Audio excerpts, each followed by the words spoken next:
প্রোলগের Bangla video লেকচারে সবাইকে স্বাগতম। আপনাদের সঙ্গে আছে আমি মাহমুদুল হাসান মোহন। আজকে আমরা দুটো সংখ্যা দেওয়া থাকবে, এই দুটো সংখ্যার মধ্যে যে ওড নাম্বারগুলো আছে সেগুলো কিভাবে বের করব। আগের একটা ভিডিও লেকচারে কিন্তু আমি ইভেন নাম্বারগুলো বের করে দেখিয়েছিলাম। সেম প্রসিডিউর, শুধুমাত্র আমরা এখন ওড বের করব। ওকে, তো শুরুতে আমরা গো নামে একটা ক্লোজ ডিক্লেয়ার করে নিই। ওকে, দেন আমরা এখানে একটা মেসেজ দিই একটা সংখ্যা ইন্টারের জন্য। ওকে, দেন আমরা একটা নিউ লাইন দিয়ে দিলাম এখানে এবং আমরা সংখ্যাটাকে রিড করব। ওকে,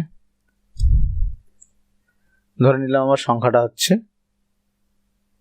এখন এখানে একটা সংখ্যা না, আমি দুইটা সংখ্যা নেব। অবশ্যই দুইটা সংখ্যা, কারণ কি, যেহেতু দুইটা নাম্বারের মধ্যে আমাকে বের করতে হবে। তো দুটো নাম্বার নেব, একটা নাম্বার নিলাম আই যেখান থেকে শুরু হবে এবং আরেকটা নাম্বার নিলাম এন যেখানে গিয়ে শেষ হবে। ওকে, এই দুটো নাম্বার নেওয়ার পরে আমাকে কি করতে হবে, এদের মধ্যে আমাকে লুপ চালাতে হবে। লুপ চালালে আমি কি পাবো, এদের মধ্যে লুপ চালালে আমি ওড নাম্বারগুলো বের করব। তো কার কার মধ্যে লুপ চালাবো, আই এবং এন এর মধ্যে আমি লুপ চালাবো। ওকে, শেষ আমার। এখন এই লুপের ডেফিনিশন লিখতে হবে। তো লুপের মধ্যে আমাদের প্যারামিটার কি কি, আই এবং এন হচ্ছে আমাদের প্যারামিটার। এই প্যারামিটার দুটো দিয়ে দিলাম। আমি এখন লুপ চালাবো। লুপ চালানোর জন্য আমি আপনাদের আগে দেখিয়েছিলাম কি লিখতে হয়, বিটুইন লিখতে হয়। কার কার মধ্যে চলবে, আই এর মধ্যে চলবে, এন এর মধ্যে চলবে এবং প্রতিবার এক্স আই মানটা ইনক্রিমেন্ট হবে। আই এর মান থেকে শুরু করে এক্সটা অটোমেটিকলি 1 2 3 এভাবে ইনক্রিমেন্ট হবে। তো এক্সটাকে আমরা কি সবসময় প্রিন্ট করব না, এখানে আমরা সবসময় প্রিন্ট করব না, কারণ এক্সটা ইভেনও হতে পারে ওডও হতে পারে।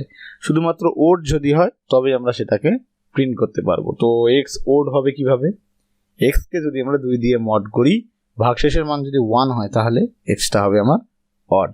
তাহলে আমরা লিখি a is mod x, 2। Okay, a K x কে 2 দ্বারা ভাগ করার পর ভাগশেষটা আমরা এর মধ্যে রাখলাম। এখন a যদি 1 হয় তাহলে অবশ্যই এক্সটা কি হবে, অড হবে। আপনারা অবশ্যই সেটা জানেন।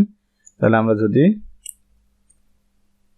রাইট লাইনের মাধ্যমে এই এক্সটাকে প্রিন্ট করি তাহলে আমাদের কোনটা প্রিন্ট হবে, শুধুমাত্র আমাদের অড গুলো প্রিন্ট হবে। ওকে, দেন কতক্ষণ চলবে, যতক্ষণ এক্স এর মানটা এন এর থেকে ছোট থাকবে। বড় বা সমান হয়ে গেলেই কিন্তু আমাদের প্রোগ্রাম টার্মিনেট হয়ে যাবে। ওকে, দেন হচ্ছে এন। ওকে, দেন তারপরে কি হবে, যদি যা না মানে তাহলে কাট হয়ে যাবে।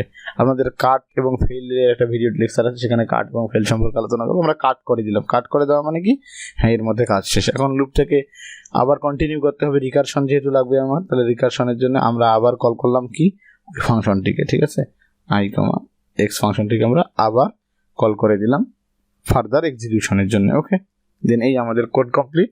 চলুন এখন আমরা রান করে দেখব।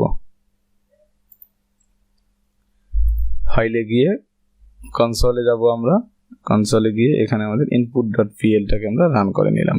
দেন আমরা কি করব, শুরুতেই গো ইন্টার 2 নাম্বার, দুটো নাম্বার আমাকে দিতে বলছে। একটা নাম্বার দিলাম আমি 3, তারপরে আমাকে অবশ্যই ডট দিতে হবে। আর একটা নাম্বার দিলাম 15, তারপরে ডট দিতে হবে। দেখুন 3 5 7 9 11 13 15, 3 থেকে 15 পর্যন্ত সকল ওড নাম্বারগুলো প্রিন্ট করেছে। আগের ভিডিও লেকচারে যেটা আমরা ইভেন্ট প্রিন্ট করেছিলাম তার সঙ্গে অনেকটাই সিমিলার, শুধুমাত্র কন্ডিশনের ক্ষেত্রে a=0 ওখানে ছিল, এখানে a=1। তো আপনারা অবশ্যই বুঝতে পেরেছেন। পরের ভিডিও লেকচারে আপনাদের সঙ্গে দেখা হবে। ধন্যবাদ সবাইকে।